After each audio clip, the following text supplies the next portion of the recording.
মেয়েদের কাছে বাবার স্থান এক অন্যরকম জায়গায়।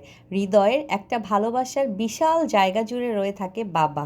রামিসা রুমাইসাও তাদের বাবাকে এত ভালোবাসে যেটা আসলে আমি বলতে পারবো না। আর তাদের বাবাও রামিসা রুমাইসাকে নিজের জীবনের চেয়েও বেশি বেশি পরিমাণে ভালোবাসে। হ্যালো এভরিওয়ান, আসসালামু আলাইকুম। Welcome to my another new video. গত 11ই মে ছিল রামিসা রুমাইসার বাবার বার্থডে। আর বাবার বার্থডের জন্য ওরা কার্ড বানাবে, সেই জন্য লাইব্রেরিতে চলে এসেছিলো, তাদের পছন্দের এই লাইব্রেরিতে এসে তারা তাদের বাবার জন্য কিভাবে কি কার্ড বানাবে তার জন্য আর্ট পেপার কিনছিল, আর কি কি লাগবে সব কেনাকাটা করছিল। তারপরে বাসায় এসে তারা সময়, যেহেতু তাদের ক্লাস টেস্ট চলছিল, তাই ফাঁকে ফাঁকে তারা দুই বোন মিলে কার্ড বানাচ্ছিল। আর আমি শুধু একটু কেটে দিয়েছিলাম, বাকিটা তারাই করেছে। তাদের নিজে যেটুক তারা পেরেছে, দুই বোন মিলে একটা কার্ড বানিয়েছিল বাবার জন্য। মাশাল্লাহ, তাদের বাবাও কার্ডটা খুব পছন্দ করেছে। তো বাচ্চারা যে নিজের হাতে কার্ড বানায়, সেটা যেমনই হোক, এটা আসলে আমরা সবসময় খুব অ্যাপ্রিসিয়েট করি। কারণ এই যে দেখেন, তারা নিজেরা কেক বানিয়েছে, কেক এঁকেছে, কেক রং করছে, সব কিছু করেছে। তো এতে তাদের বাবাও অনেক খুশি হয়, আর ওরাও অনেক মজা পায়। তো ওদের ইচ্ছে ছিল বাবাকে কিছু গিফট করবে। তো আমি বললাম কি করবা? তো গতবার ওরা ওয়ালেট দিয়েছিল, এইবার তাই বলছিল বাবাকে আমরা একটা গেঞ্জি গিফট করি।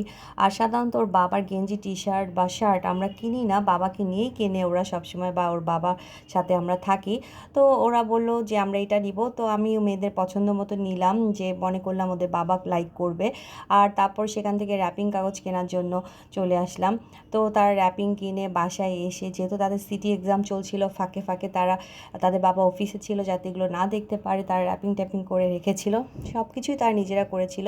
তারপর রাতে 12টা 1 মিনিটে সময় তারা বাবাকে শাফিন আহমেদের সেই বিখ্যাত গান আজ জন্মদিন তোমার গানটা বাজতে লাগলো, আর ওরা বাবাকে উইশ করলো।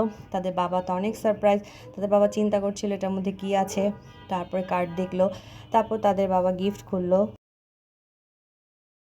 গিফট খুলে তার খুবই পছন্দ হয়েছে, সে তো দেখতে লাগলো। আর তার গেঞ্জিটা নাকি তার খুবই ভালো লেগেছে। আমি বললাম তোমার দুই মেয়ে কিনেছে পছন্দ করে, রামিসা রুমাইসা তো অনেক খুশি যে বাবা পছন্দ করেছে, ওরা তো অনেক খুশি। আর বাবাও খুশি, মাশাল্লাহ মাশাল্লাহ। এটাই আসলে অনেক ভালো লাগার মুহূর্ত কাজ করে। আর আমি একটু সামান্য গিফট দিয়েছিলাম, এটা আমার তরফ থেকে ছিল। তো ওদের বাবা বলছে এটা লাগবে না, আমি বলছি না, এটা জাস্ট আমার তরফ থেকে একটা গিফট, ছোটো গিফট। তারপরের দিন স্কুল শেষ করে, ওদের তখন সিটি এক্সাম ছিল, আবার স্কুলও ছিল, শেষ করে তারা তাদের বাবার জন্য ফুল কিনবে। অলরেডি এই ভিডিওগুলো আপনারা সবাই দেখেছেন। তো তারা তাদের পছন্দ মতো একটা ফুলের তোড়া নিল। সেই ফুলের তোড়া তারা পছন্দ করে, শেষে এটা পছন্দ হলো, এটা নিল। নিয়ে তারপরে আমরা কেক কিনতে যাব।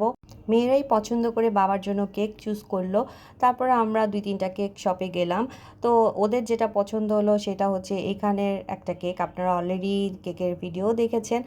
আমি আসলে মেয়েদের পছন্দের মতোই সব কিছু নিয়েছি, যেহেতু তারা তাদের বাবার বার্থডে করছে। কারণ এই যে তারা এটা পছন্দ করেছে, তো এটা আমরা নিয়ে এসেছিলাম। আর বাবা তখন বিকেলে যখন আসলো, হঠাৎ করে তারা বাবাকে কেক এবং ফুলের তোড়া দিয়ে সারপ্রাইজ করলো। ওদের বাবা আবার সারপ্রাইজড হলো, সে মনে করেছিল কেক টেক কাটবে না, যেহেতু এখন আসলে বড় হয়ে গেছে, এই সময় তো আসলে কেক কাটার আসলে ভালো লাগে না। তারপরেও মেয়েদের ইচ্ছে, তো বাবাও অনেক খুশি। আর এই যে বাবার জন্য কেক আর ফুল রেখে তারা আবার বাবাকে নিয়ে এসেছে, আসো বাবা আমরা কেক কাটবো একসাথে। তো বাবাও মেয়েদেরকে খুশি করলো। আসলে বার্থডে বাবার, কিন্তু কেক কাটা, কেক খাওয়া সব কিছুই তো আসলে বাচ্চা মানুষ, ওদের মজা। তো ওরা অনেক মজা পেলো, বাবার সাথে কেক খেলো, বাবা ওদের খাওয়াই দিল, আবার বাবা আমাকেও একটু খাওয়াই দিল। তো আলহামদুলিল্লাহ, আমার ফ্যামিলির জন্য দোয়া করবেন যেন আমরা সবসময় এভাবে সুন্দরভাবে সুখে থাকতে পারি, ভালো থাকতে পারি। আর বাবা মেয়েদের এই সম্পর্কটা যেন সবসময় অনেক সুন্দর থাকে। রাতে যেহেতু বাবা ওদেরকে বলেছিল তোমাদেরকে আজকে আমি বাইরে ডিনার করাবো, তো আমরা চলে গেলাম সিওলো রুফটপ রেস্টুরেন্টে, আমাদের খিলগাতেই। তো রামিসা রুমাইসে এসে দেখেন খুব হাই হ্যালো দিচ্ছে।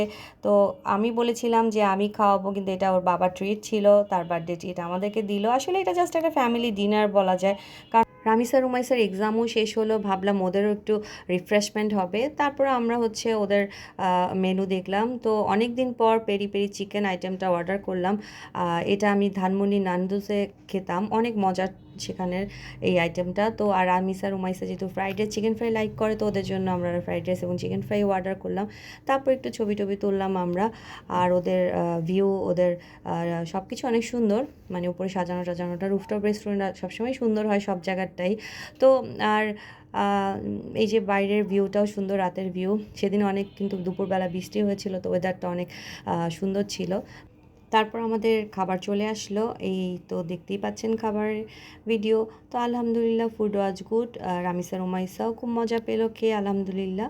তো সবাই দোয়া করবেন, আর রাজীবের জন্য আমাদের সবার শুভকামনা এবং দোয়া রইল। যাওয়ার সময় রুমাইশা আবার একটু পোজ দিল এই স্ট্যাচুর মতো করে, মাশাল্লাহ বলতে কিন্তু কেউ ভুলবেন না। আর সবাই আমার বাবা মার জন্য দোয়া করবেন, মানে আমার শ্বশুর শাশুড়ির জন্য, কারণ তাদেরকে আমরা সবসময় মনে করি, কিন্তু আজকে মানে ওই দিনটাতে আমরা ফিল করেছি যেহেতু রাজীবের বাবা মা নেই, তারা চলে গিয়েছেন, রাজীব সবসময় তাদের মিস করে। এবং এই দিনটা তো আসলে অনেক স্পেশাল, তারা থাকলে আরও অনেক ভালো লাগতো। তো সবাই আমার শ্বশুর শাশুড়ির জন্য দোয়া করবেন, আল্লাহ যেন তাদেরকে জান্নাতে অনেক ভালো রাখুন। সবাই ভালো থাকবেন, আল্লাহ হাফেজ, আসসালামু আলাইকুম।